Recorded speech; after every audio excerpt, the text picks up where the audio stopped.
flapping is a common self-stimulatory behavior for kids with autism. Today, I'm talking all about hand flapping and giving you insight on what to do about it.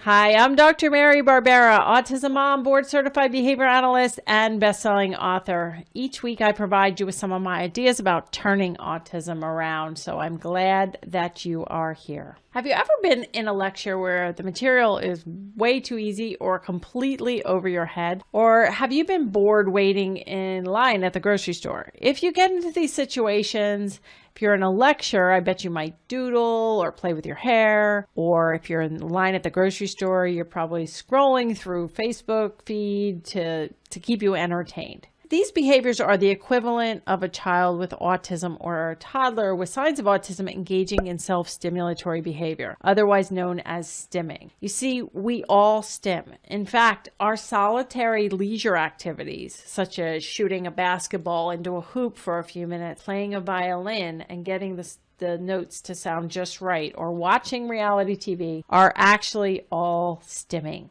These self-stimulatory behaviors keep our neurons firing when we are not engaged with others or working on a task where we need to concentrate. Since children with autism usually have poor language, social, and leisure skills, some kids with autism engage in self-stimulatory behavior for hours each day. And these STEM behaviors are often very disruptive across a variety of settings and impact a child's ability to learn new skills. Hand flapping is one of those self-stimulatory behaviors. Often the hand flapping can be on the sides or in front of their face, or a child may even take an object like a pen and wave it in front of their face too. These are all considered hand flapping. Hand flapping can be a sign of autism. It is a repetitive movement that's quite common. I did do a video blog on how to tell if it's ADHD versus autism. You may want to check that out. I also have another video blog which is reaching 500,000 views at this time, and that's is it speech delay or autism?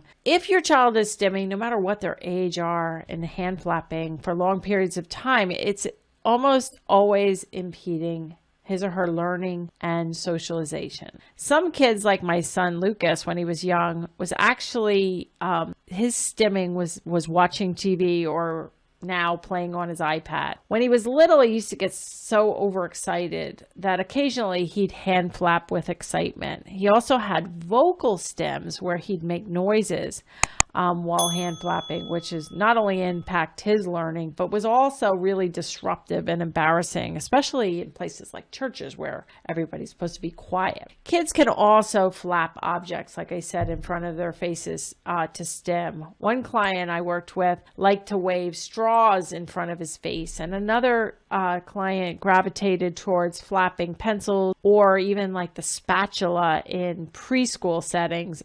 The spatula in the toy kitchen, she would flap that spatula in front of her face, even when she wasn't playing with the kitchen. We actually had to hide it because it was such a problem. She would run into preschool and she would run to grab the spatula to begin flapping. Some people, especially high-functioning adult autistics who are completely conversational, do not believe that we should consider stimming to be a problem behavior or that we should try to reduce it. But in children with autism who are not learning language and social skills and leisure abilities, and they're having problem behaviors when asked to do self-care skills or homework, rather than STEM, I think we have an ethical responsibility, and it just makes sense to teach the child needed language and learning skills and to reduce their STEM behavior as much as possible. So to reduce any kind of stimming, including hand flapping, we need to assess, we need to take some data, and we need to plan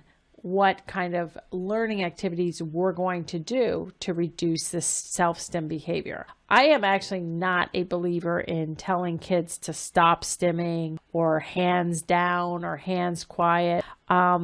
in most settings, I would rather engage a child, give them things to do with their hands, as opposed to telling them to stop unwanted behaviors. I did do a podcast about self-stimulatory behavior you might want to check out. And I also have a free cheat sheet, which tells you 6 steps to reduce stimming, which I'm going to give you the link in a minute. The overall key to reducing stimming is to teach the child needed language, learning, self-care, and leisure activities. As these good skills increase, a child will be more engaged, more independent, and happier, and then they'll spend less time stimming. While hand flapping is not a dangerous behavior, it can affect learning and socialization for kids with autism. If you have a child or client who's exhibiting this behavior and you want to know how to help him or her, you can download my 6-step free guide on reducing stimming at marybarbera.com/stimming. You can download that today.